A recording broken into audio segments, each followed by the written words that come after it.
with folks. So the focus for the discussion, hopefully we can stay on the topic. We have two whiteboards here, so if there's questions that we want to have sort of as a parking lot and want to come back to, that's fine, but we wanted to focus in on these ideas around flexible options. So the first one that hopefully everyone has the draft code is on this clear and objective standards. You know, if someone doesn't want to come up with a specific, unique plan to have some sort of impact in this proposed overlay zone, then there's these clear and objective standards that some folks like because it's exactly what can or can't be done in the area. And a lot of times that's what other jurisdictions have only provided, so we're trying to have additional ones. And also there's this idea of, okay, if you have a pretty pristine area and you want to do some development, you can come up with a plan, share it with the planner, have it approved, have some long-term monitoring of it. Another option is, if you have really high-quality riparian area and you can show that you're going to continue to meet some level of desired condition, then that's perfectly okay. And also, I think I left off the option D, but that's also in the draft code. Thanks.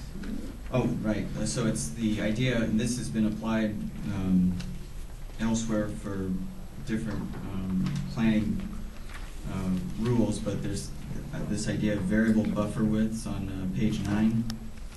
So if you want to have an impact in some area of the buffer, if there's some additional buffer left somewhere else that's of pretty high quality, that's perfectly fine. So there's quite a few options here to meet some landowner goals. The main one that we've seen or heard about was that we want to just have a picnic area, or we want to just have one small piece of this overlay zone. We want to perhaps do something in that area, so why shouldn't we be able to do that? And that's what we're trying to get at here with these different options.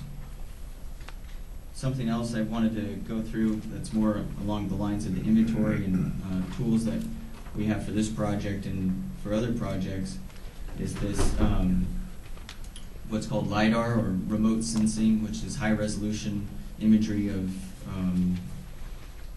Benton County where it's available, and we're hoping to have more available in the Alsea Basin. Most of it's in the more urbanized areas of Willamette Basin at this point.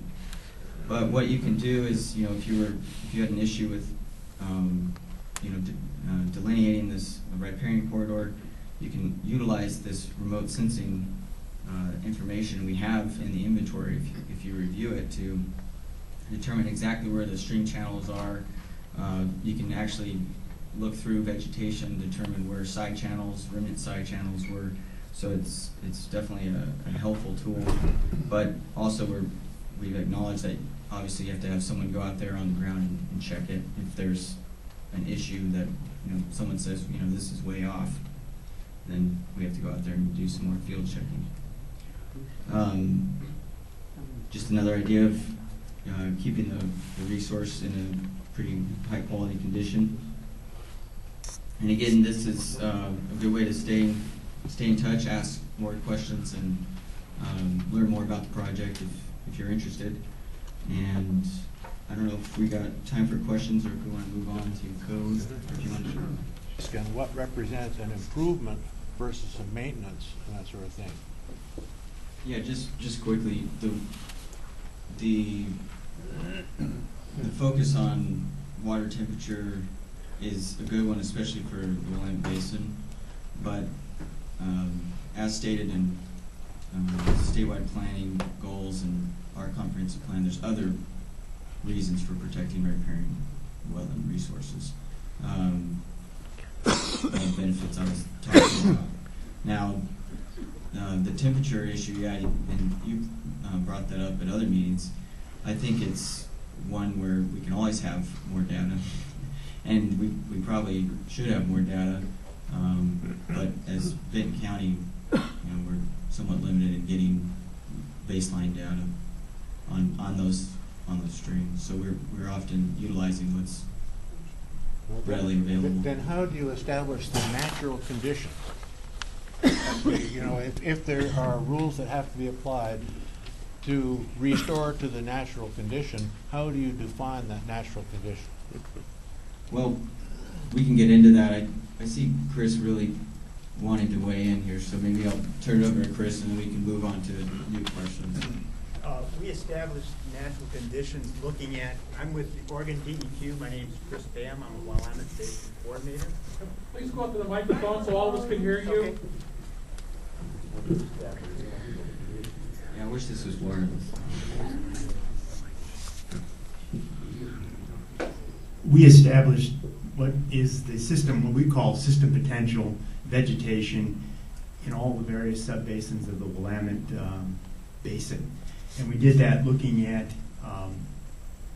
land surveys done in the 1850s by the U.S. government, where they recorded the type of vegetation that was present when they were doing their land surveys. We also looked at the soils, the hydrology, the topography.